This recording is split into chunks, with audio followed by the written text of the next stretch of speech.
Alright guys, TacticalRab back again today. Hope you're all doing well and enjoying your day. So far, roster mania is still in full effect right now, with London confirming a change going into the Major 4 qualifiers. Many believing Boston certainly need a change, but might not make one. But Doug Martin is sitting there on the bench. What else could they potentially do? And some further rumours as to what Florida might be up to as well during this trial period for Dave Paddy. Very much enjoy your thoughts in the comment section below. Hit the like button if you enjoy. Subscribe if you're new as always. I would greatly appreciate it. Really up to the channel. Thank you very much indeed for doing that one. Plenty to discuss today.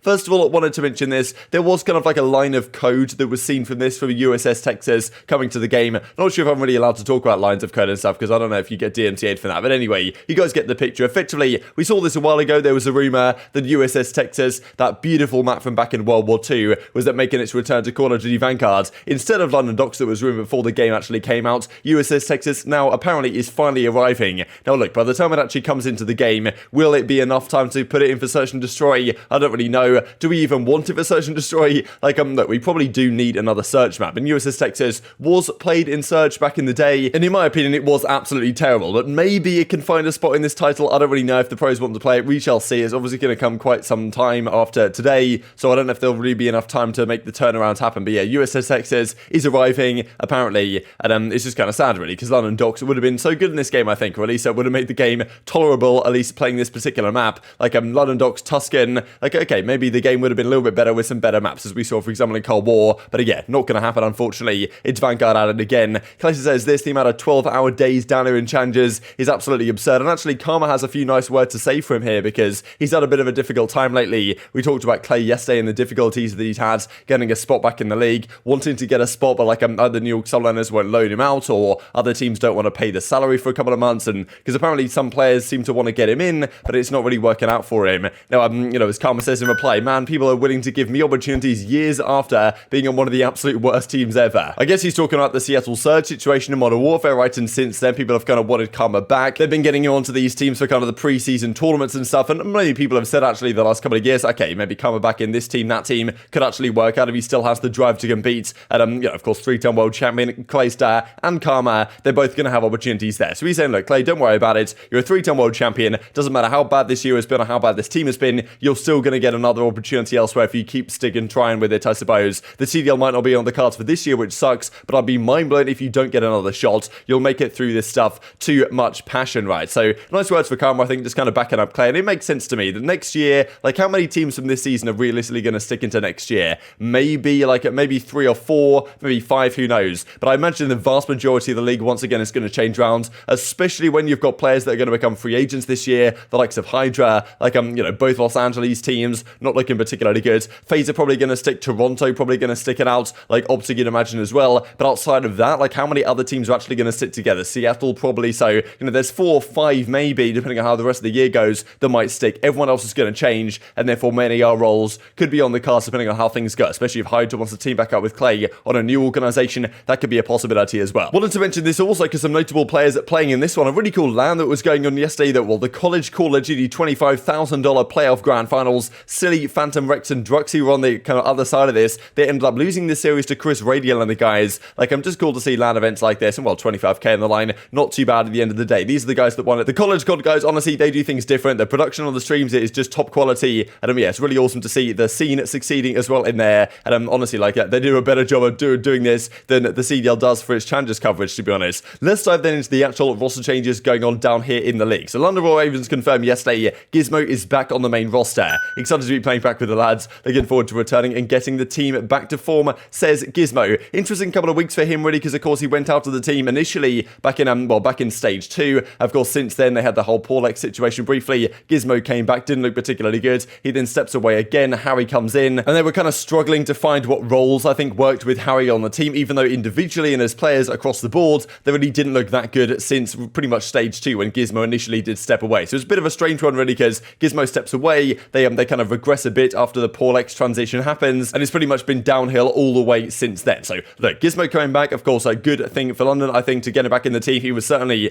pretty much one of their shining stars right at the start of the season, but all across the board, they haven't been looking great as of late. Afro's been pretty much their star player. Zero has regressed massively, I think, between since being a top 3 AR in the game at the start of the season. Of course, I think that the Harry addition didn't make Zero particularly comfortable. He tried the SMG for a little bit. That didn't work out. They changed some things around. Who was running Flex, who was running main AR. So I think that this team dynamic makes more sense. Zero can confidently run the main, Gismo on the flex, Nasty and Afro on the SMGs, but even Nasty individually, like all the talk about this guy has been kind of the next Hydra, Afro, Pred type figure from the European side, like that hasn't materialized this year at all. Maybe it's just not his game, but yeah, I think Nasty, despite being, I think, pretty underrated at the start of the year in terms of what he did for the London team when they haven't been performing, his stats just, don't measure up to some of the best SMG Joes, let's just say, in the game. So I think he's certainly a player that people are going to have to keep an eye on. But Gismo coming back, I think a good thing in general for the team, but I'm just not sure it's going to be enough to take this team in the right direction. It might improve them a little bit, make them a bit more comfortable, but individually, all those players have kind of regressed, it seems, from where they were at the start of the year. It might be similar to a Boston Breach situation, where maybe they just don't have the talent on paper to stack up with some of the best teams once all the best teams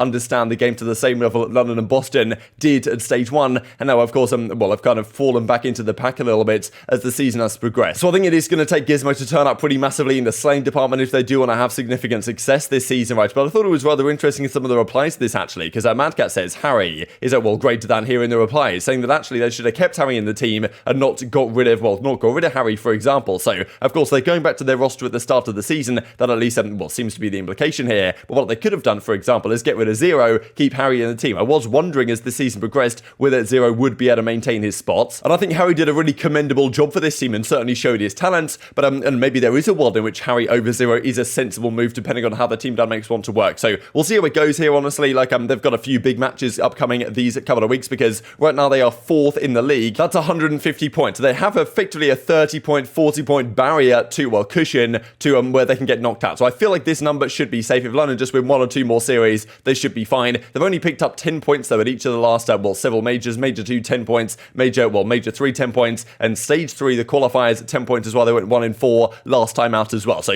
if they do that again, they should be fine. But I have a hard time believing that this team is going to do anything more than just scrape into the World Championship and then come top 6, top 8 of the World Championship or something along those lines. We'll see how it goes. Maybe they can get back to early season form, but it's doubtful with the other teams around them improving drastically as the season has progressed. Of course, Boston, another team in a very similar boat to London, regressing it massively, I think greater than London have, to be honest, these last few weeks or so. Zinni's thinking, okay, what is going on here? He was kind of down bad a couple of days ago. There was Michael points out right here, thought this is rather interesting. TJ says need 1 for the elite with cap. So, of course, Challenger's elite is different to the kind of elite tournaments that are run like CMG elites and stuff like this or whatever it was. So, but interesting that actually TJ still not playing with cap still right here. And especially because there's some talking points last night on the flank about, okay, where Boston are, what they need to do. I'll share some thoughts here from Hicksy. He basically says, look, it's chalked, blow it up. They need to make some sort of change. I think their SMG line to me is the key cause for concern. Doug St. Martin, though, is their substitute. Do you bring Doug in? Is there a world in which that is ever a good idea? Who knows? But if they don't make a change, I think that most people expect them to continue regressing, and probably with the points numbers they're at right now, not make the World Championship is a very realistic possibility indeed. This is how I feel about the Boston Go Breach, ahead, bro. Pat. Let me hear it.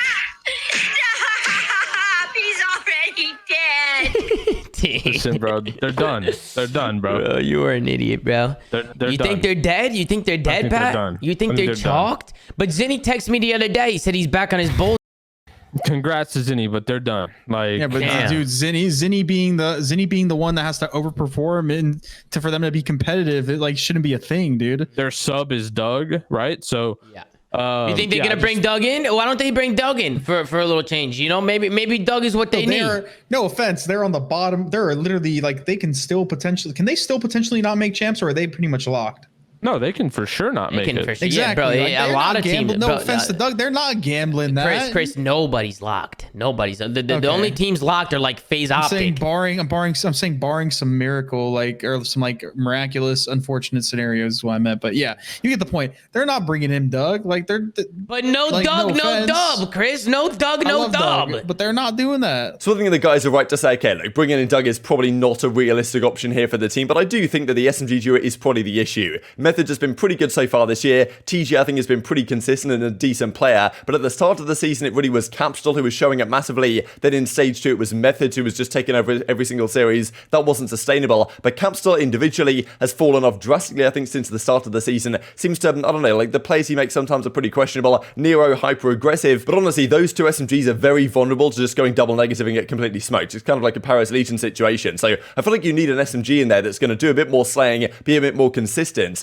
and that's at least what I would be thinking about. So if I was Boston, I would think if I stick this team out, I'm just not sure they're going to make it, to be honest. It's very questionable indeed. Like, TJ still seems to be playing here with Nero and Capstar. I'm guessing Methods is still the main ER, so it still seems like they're going to stick with this 4. But if I was Boston, I'd be thinking about, okay, look, let me phone up Paris, let me get Donny Temp on the phone, try and get Temp into this team if I can, because he's really the only good option right now that might be actually worth a go. Of course, there could be Neptune out there as an SMG, but what I would think about doing is bringing in Temp in as the flex role, and then put TJ on one of my SMGs. Either get rid of Nero, get rid of Cap, whatever you want to do there. Maybe get rid of Capstar, I'm not really sure. Because keep Nero as the hyper-aggressive guy, maybe I don't really know. And then put TJ in as the SMG. He can certainly run that role. I think he's going to be more comfortable in that role than other players are, like Kenny, that have had to slot in without playing it for many years. Like TJ has generally been throughout his career an SMG type player. It's only recently he stepped into this flex position. So I feel like TJ on the sub, Temp on the flex might be kind of a, short-term fix for this team to give them a bit more oomph, a bit more slaying power that might get them a couple of series victories that they need to get over the line here. Because if they don't change anything, I think I agree with the guys on the flank that this team is pretty much chalked for the rest of the year. Because I think if they make the World Championship,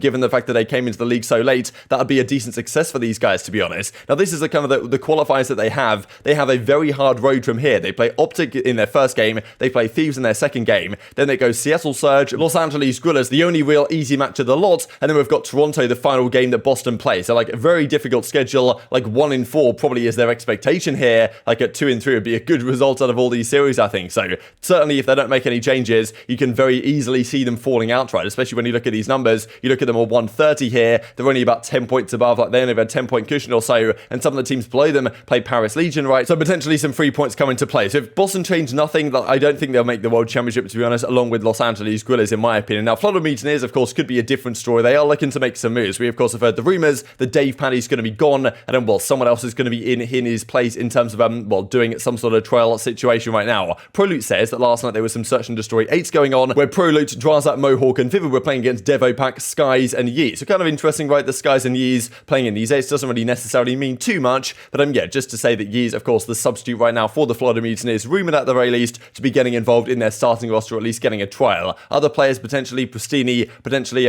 Classic, I don't really know who they're going to try out, but they've got a week or so to try and figure something out, and if they do make a change for Dave Paddy and they improve, as I think they probably will do if it's actually a good move, then they should overtake the likes of Boston or Los Angeles Guerrillas if those teams keep up their form without making any changes as well. But no guarantees, these teams will all stick together. Just wanted to look at this as well before we close out the video here from Brand 11 Stats. My picks for the best Search and Destroy players in Stage 3. Opening duel ratio is first bloods divided by first deaths. Really interesting stuff actually here. Just looking at the Toronto Ultra guys is rather impressive. But Envoy actually has the best numbers, best KD, best kills per round, best first blood percentage on this list. Opening duel ratio very high as well. But yeah, these Toronto guys really turned up here. Scump as well has been an absolute force to be reckoned with this entire stage, and last season as well. He was a monster in Search and Destroy. Afro's here as well. But yeah, in terms of impact, we're looking at CleanX here. He's so often just dominating in these Search and Destroys. 12 in 3, I'm guessing this means Toronto went in Search this stage, which is, very impressive indeed. That's kind of what they were doing last season to have so much success. They're continuing this time around, hitting it form potentially for the World Championship to come. So very much enjoying your thoughts and all this stuff in the comment section below. Hope you guys enjoyed the video. If you did enjoy it, hit on the like button, tell us your YouTube gods, this is a good video, and also think you should see it as well. And I hope you go the competitive Call of Duty community. Thank you as always, take care of yourselves, and I'll see you next time.